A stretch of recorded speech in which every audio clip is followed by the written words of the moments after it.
किचनमा।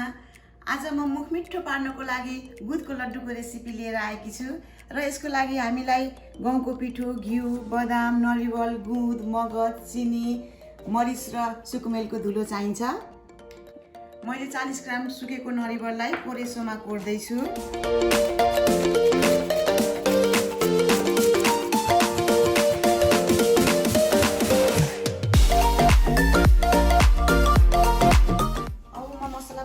लाग्छु। सबैभन्दा पहिला म बदामलाई घिउ नहालिकन हल्का रातो हुने गरी भुट्छु।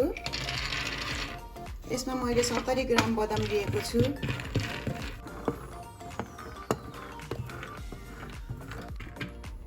अब यो यसरी रातो रातो भएर आयो। अब म यसलाई झिक्दैछु।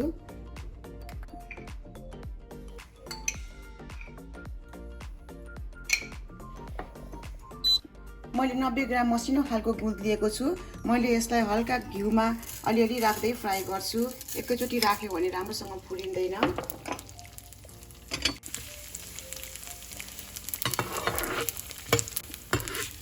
र अब यो गुद पनि भयो। यतिको भएपछि म यसलाई झिक्दैछु।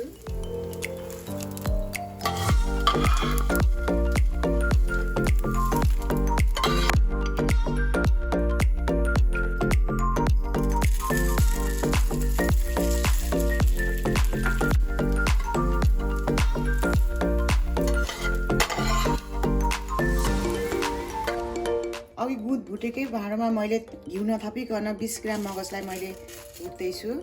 यसलाई पनि हल्का भुटेर झिक्ने।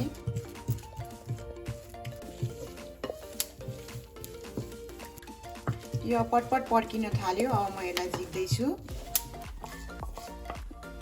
अब यही भाँडामा फेरि म नरिवललाई पनि हल्का भुट्दैछु।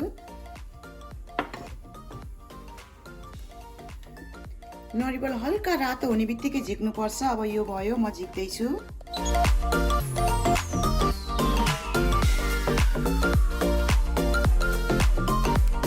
अब पिठो भुट्ने पालो। मैले 1 कप गहुँको पिठोलाई घिउ नहालिकन एकछिन भुट्न गइरहेकी छु। सुरुमा घिउ नहालिकन भुट्यो भने पिठो छिटो पनि भुटिन्छ अनि राम्रोसँगले पाक्छ। अब यतिको रातो भएपछि म यसमा घिउ राख्दैछु।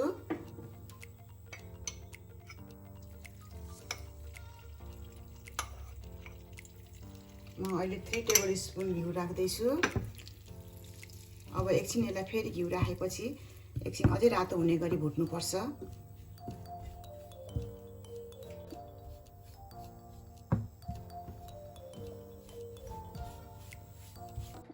अघि भुटेर राखेको बदामलाई म पिस्न गइरहेको छु।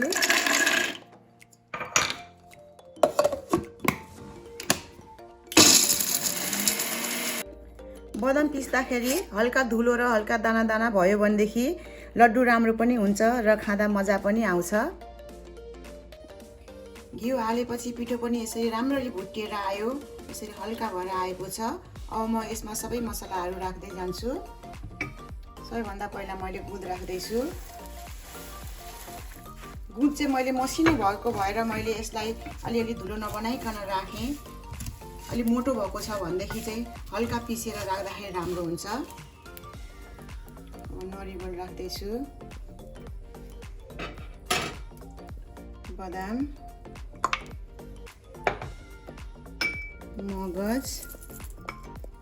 मगजलाई चाहिँ पिस्नु पर्दैन। यो यतिकै राख्ने हो। लड्डु राम्रो पनि देखिन्छ, खाँदा मजा पनि आउँछ। र यो मरिच र सुकुमेल हाफ टीस्पुन छ। यसले पनि एकदमै राम्रो स्वाद ल्याउँछ, बास्ना मिठो आउँछ। अब एकैछिन यसलाई म यसरी चलाइदिन्छु।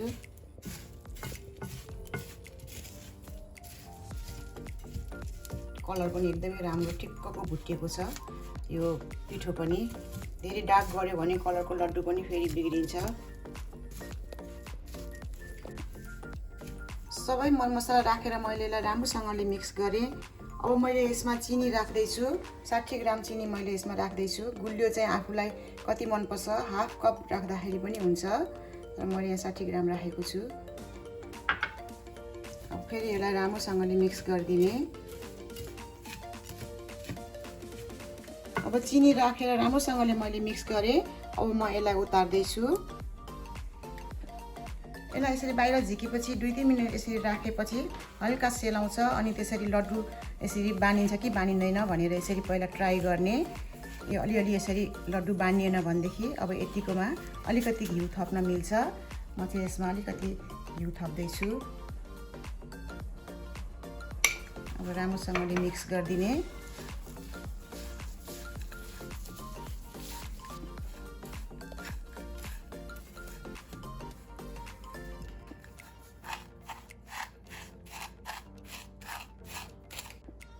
यो चाहिँ मैले एउटै साइज होस् भनेर यसरी नापेर बनाउँदैछु। यसरी राम्रोसँगले कस्नुपर्छ। अनि अब यो अलिकति तातो तातो हुनुपर्छ। धेरै सेलायो भने पनि यो लड्डु बन्दैन। त्यसले गर्दाखेरि यसरी राम्रोसँगले कस्नुपर्छ।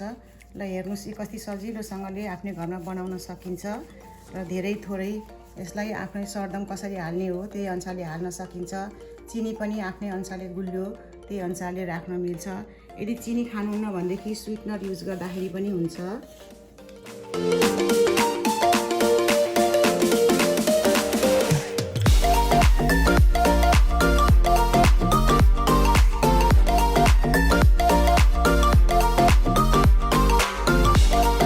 हाम्रो टोटल 14वटा लड्डु बनेको छ। यो चाहिँ रहल पहल पिठोले बनेको भएर अलिकति ठुलो साइजको भएको छ। यसलाई चाहिँ यहाँले कुनै पनि चाडपर्वमा अथवा आफूलाई गुलियो खान मन लागेको बेलामा बनाएर इन्जोय गर्न सक्नुहुन्छ र आशा छ एकदमै हजुरलाई मन पर्नेछ र मेरो च्यानललाई लाइक र सब्स्क्राइब गर्न नबिर्सिदिनु होला। Thank you. एउटा चाहिँ म खाइहाल्छु है।